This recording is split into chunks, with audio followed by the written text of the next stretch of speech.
Chapter 19, A Song in His Heart. The next evening, a Saturday, Charles arrived in London. He longed to see his brother Samuel, but Sam was no longer at Westminster School. His patron, Bishop Francis Atterbury, had been banished for his part in the plot to restore the Stuarts to the throne. Samuel, though guiltless, was judged to be unfit to continue in the school that held the reigning king's favor. He had become, just recently, headmaster of the grammar school at Torton. Charles had been told to go to the home of a former school acquaintance, James Hutton, in Great College Street, Westminster. Hutton's home had become a regular meeting place for one of the little religious societies that were a recent feature of the times in England. Charles, however, was unsure he would be welcome there, and he walked toward it with dragging footsteps. London seemed very big, very dirty, and very noisy to him after the little colonial towns he'd lived in for a year. Coffee shops had sprung up everywhere. Ballad singers seemed to be on every corner, and the streets looked too narrow for all the coaches and wagons that rumbled constantly by. Westminster, however, Charles realized thankfully, was as he remembered it. The shadow of the great gray abbey hovered over the area in the same sobering way, same sheltering way. The chimes sounded just as they had the night Charles first arrived 20 years before. Taking a deep breath, Charles climbed the steps of James Hutton's home and lifted the door knocker. After just one clap, the door flew open and James himself peered out. For a moment he stared at his visitor as if he'd seen a ghost. Then with a cry, he gathered Charles into an almost frantic embrace. "Charles, Charles," he cried, "we were told your ship had been lost at sea." The welcome was so overwhelming that Charles felt hot tears of gratitude stream down his face. James Hutton half led, half carried him into the room where a small company was gathered. "Here is Charles Wesley, miraculously saved from the perils of the deep," he cried by way of introduction.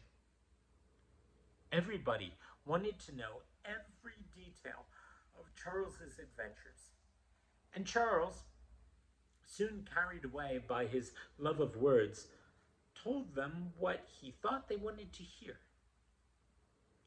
To Charles's astonishment, the admiring treatment he received in the Hutton household was repeated all over London.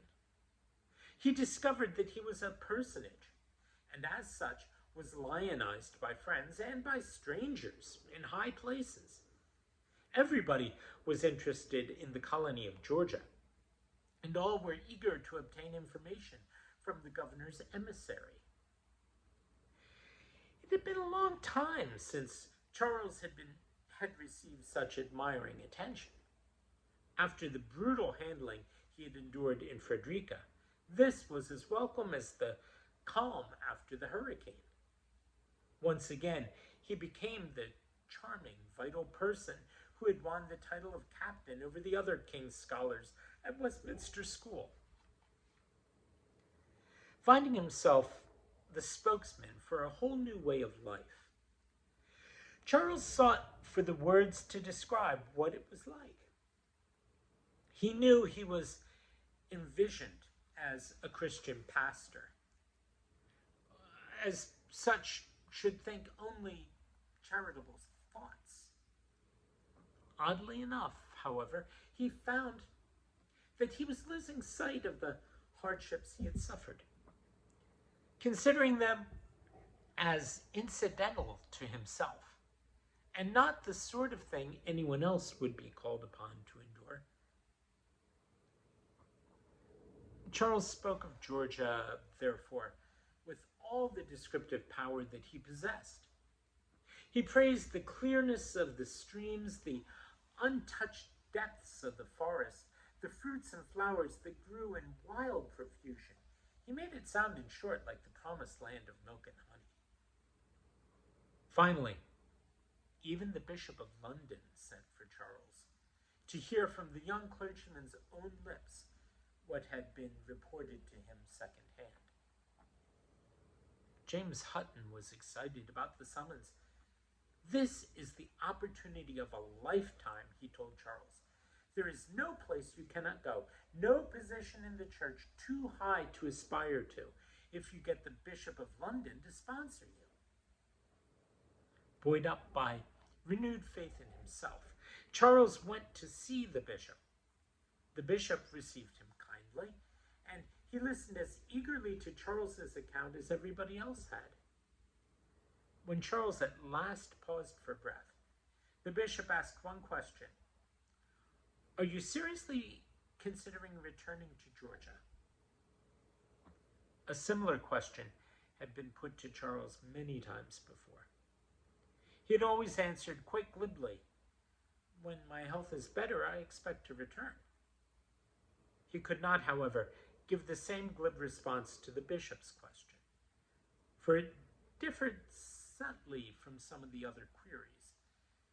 The bishop had added the word "seriously." "I do not know whether I'm strong enough to return," he said instead. "Georgia is indeed a land of limitless opportunity," he added, "but it provided me with a trial which I was not equipped to bear." When Charles finally left the bishop's palace, he was in deep mental distress. This distress increased as the days went by, and he withdrew into himself until his friends were first troubled and then alarmed. To their well-meant offers of help, he replied, "I must work this out for myself. No one can help me." And no one could. Though the bishop had tried, because Charles did not know any more what he believed. Not even in the miserable days at Frederica had he felt so completely lost. Then one day, one January night, at a religious meeting in Hutton's home, he met Count Nicholas von Zinzendorf. Count Zinzendorf was the man whom the Moravians in Georgia had called their true leader. In 1722, he had offered his estates in Saxony as a refuge for the persecuted Moravian brethren. They built a town there. They called it Herrnhut. It was the Count's purpose that the Herrnhuters should be a group within the Lutheran Church, influencing other Lutherans toward deeper religious experience. They convinced him this was not a workable plan, and that they wished to revive the movement which had all but died during the 30 Years' War. He yielded to their wish and became head of the Company of Brethren. "How does it happen," said Charles, "that you did not go to America too?" "Because," said the Count, "I wish personally to spread the views of my church throughout Europe. There are many of us still in the old world, Mr. Wesley." He smiled a little wistfully. "But I should like to see that new church building in the Pennsylvania community of Bethlehem, and the one I am told is in progress in your Savannah." Count Zinzendorf's words took Charles back in memory to the evening of the musicale at Sophie Hopkins. He had succeeded that night in convincing John that music could play an important role in every church service. John had even commented on passing the Moravian church that singing might account for the popularity of the brethren.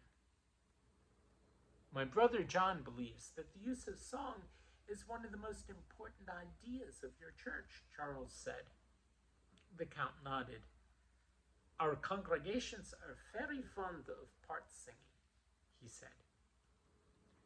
Charles was moved to tell Zinzendorf of the example the refugee Moravians had set during the hurricane that buffeted the Simmons.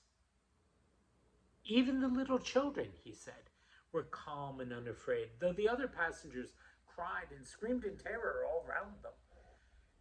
Children have no trouble believing that salvation is the free gift of God, the Count said. Zinzendorf's words shed a tiny ray of light into the dark recesses of Charles's mind. And he grabbed a hold of the Count's hand in gratitude. Then perhaps believers should become as little children, he cried. Count Zinzendorf looked at Charles with compassion. But that is easier in the dream than in the realization, he said. Nevertheless, the meeting with the Moravian bishop had given Charles a great deal to think about. Perhaps what he needed was to start over. But where? He couldn't go back to Epworth.